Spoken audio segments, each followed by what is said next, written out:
I can't see her doing something like that. She's super intelligent. I can't.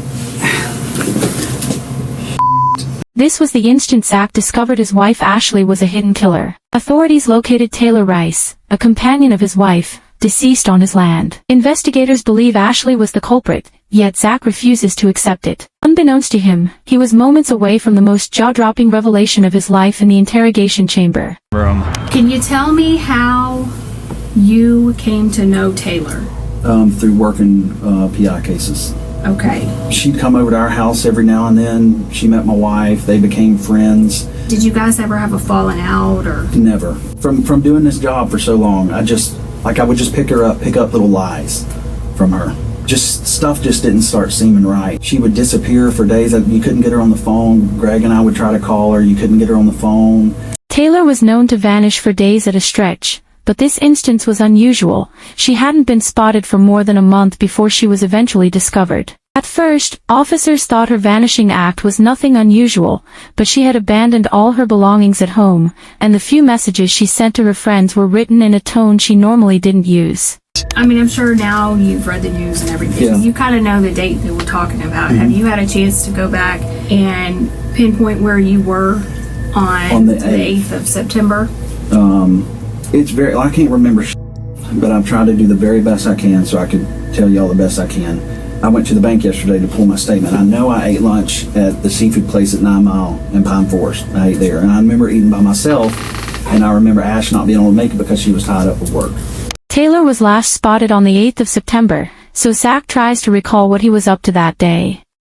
Since he used his debit card to buy food nearby, it's probable that his account is accurate. What's intriguing, however, is that he claimed he was alone because his wife was tied up with work. He seems to genuinely believe this is the reality. Although he's aware his wife has been interrogated about the killing, he's unaware that she's now the primary suspect. Police aren't just digging into the case, they're trying to figure out if Zach was involved in the crime or, at the very least, convince him to turn against his own wife. Do you know anything about this money that Taylor had given you all? No, absolutely not. She's never given me anything. I've never got anything from that. No. Okay.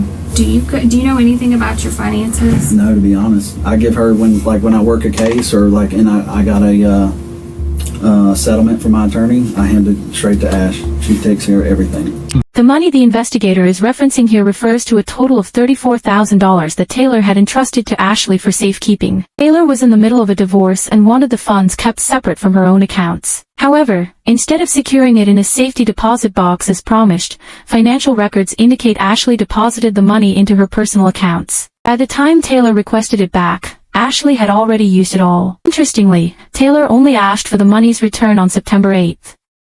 If it isn't clear by now, Zach is a genuinely compassionate individual who clearly had a great deal of trust in his wife. Up to this point, he has given consistent explanations for his whereabouts when Taylor went missing, and his participation in the couple's finances was virtually non-existent. Still, detectives need to eliminate any potential involvement entirely, so they choose to review the location where the body was discovered. The property up on Britt Road, and that's owned by her aunt and uncle. Have you ever been out there? Yeah. When's the last time you think you were out there? The last time I went out there is when I traded my four-wheeler for a side-by-side. And that's the last time I've been. Before that, I couldn't tell you. But when was that? A couple months back. Your phone number, the 554 number, do you always keep that on you? Yeah, I reckon. Do you ever loan it out to anybody? No. Okay. No. Would you ever loan it to anybody? Or No. do you remember Ashley ever using it, taking it with her? No. Never. Okay, did it ever get lost or stolen or anything and get replaced? No, not that I recall. Okay. This may come across as a random inquiry, but phone data actually played a crucial role in revealing the facts of this case. Not only did the records place Ashley at the location where Taylor's body was discovered on the 8th, but they also traced Taylor's phone to a wedding Ashley attended the following day. However, Taylor was never seen at the event, or anywhere else, after that point. Investigators here are simply working to establish that if any suspicious behavior was found through Zach's phone data, there'd be no denying that he was the one in possession of the device. Keep in mind, Zach still remains mostly unaware of the full scope of this case. He has no idea how much proof law enforcement has built up against his wife. All he's doing is maintaining his innocence and offering explanations that might help close the case. Considering his cooperation up to this stage, the detectives choose to press him further about some additional physical evidence. Do you own any 9mm Yeah. handguns? What kinds? My Glock. Just one or Yeah. When I've got a lot of guns, so a lot. I think one Glock 9, what model? 19. 19? Okay. Do you know how Taylor died? Yeah, for Ackerman told me that the girl was shot, and he heard that from Mulchan. So Ackerman told you and he got it from Mulchan? Yeah. Okay. Did he elaborate on anything else? He just said that they thought the girl was shot. Okay.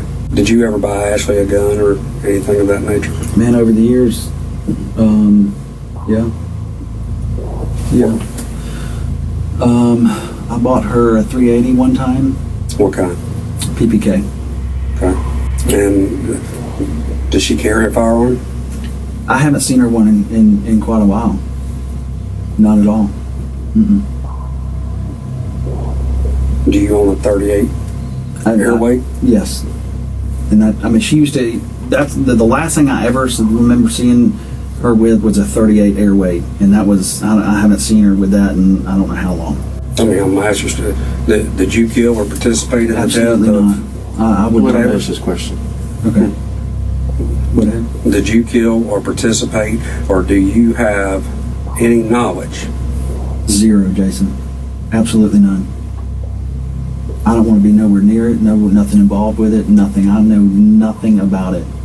The investigators are now attempting to subtly increase the intensity. Zach has appeared remarkably at ease up to this point, and they're likely trying to determine whether that's due to the more relaxed tone of the interview thus far or if he truly is blameless. Nevertheless, Zach remains composed, and his physical demeanor reflects this. As the tension builds, Zach doesn't recline, cross his arms, or exhibit any of the closed-off behaviors typically associated with guilt. Instead, he leans in, maintains steady eye contact, and delivers responses that are both direct and articulate. His stance here conveys assurance and willingness to cooperate. His feet rest flat on the floor, and he's inclined slightly toward the detectives, signaling that he feels secure in their presence and has nothing to conceal. In fact, this is one of just two distinct positions Zach has displayed throughout the interrogation, the other being a more relaxed, upright pose with his arms and legs open. Zach is doing all he can to project innocence, yet the investigators continue to escalate the pressure. What do you think happened to Taylor?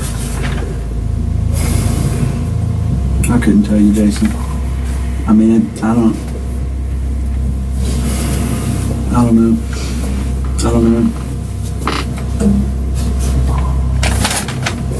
I mean, nobody deserves to ever get anything happen to them like that whatsoever. I don't know, buddy.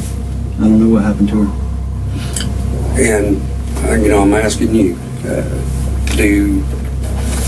as this investigation continues, whether it's text, phone records, computers, financials, is there going to be anything that hems you up or ties you absolutely to that? Nothing.